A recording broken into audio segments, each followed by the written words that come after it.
It's pretty late at night. I just wanted to make this video real quick to talk about the movie 1917. I've done this before with the Joker movie on my second channel where I don't want to make a. Whatever. This is a beautiful movie. I didn't know much about the original. I was about to say original source material. About the original, like, what actually happened, so I don't know how authentic it is, but it's only a 2 hour movie, and I very much recommend seeing it. I'll tell you when I'm going to spoil something.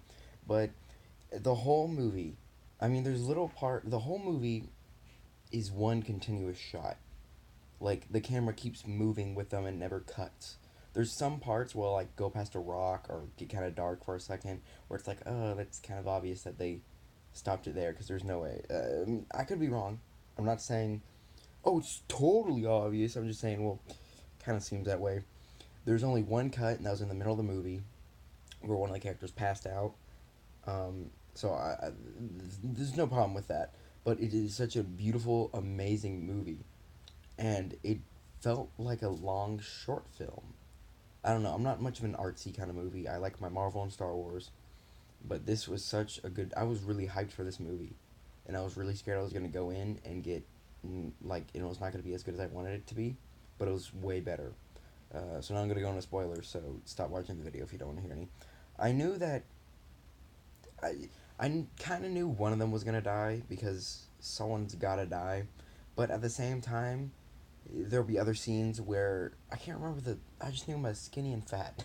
Blake and I can't remember his other name because they're British, but basically when the last guy was like running through everything and there was like moments where you thought he was gonna die, like when he was getting shot at. I was like, well, come on, like he's obviously gonna live because someone had to tell the story, but still it was believable enough where I was like, well, maybe he tells the story to someone else, like in the car ride or something, and then later on in the movie he does end up dying, you know. And then the last like 15 minutes, 30 or 15 minutes, when he's getting out of the when he first gets out of the river, that's when the movie just peaks. That is the amazing. That's when it just gets amazing, where the singing and then he's running to him, and he's got to get. I had so many goosebumps, almost as many goosebumps I had during the Avengers Assemble scene in Endgame, which y'all know how much I love that.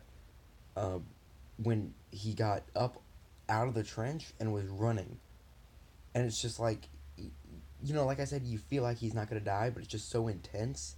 You're like, oh my god, oh my god, oh my god, and it's like I wanted to I wanted to freak out. It was such a good movie.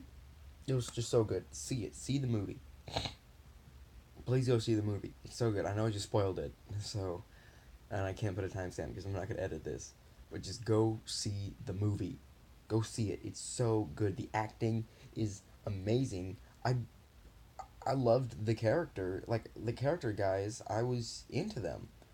The only scene that was kind of weird was the baby scene. Like, what was the point of that? But to keep him going forwards? I don't know. It There was no like beginning, middle, end. It didn't feel like, but there's nothing wrong with that. This movie was just so good. I was so hyped for it. So happy I saw it.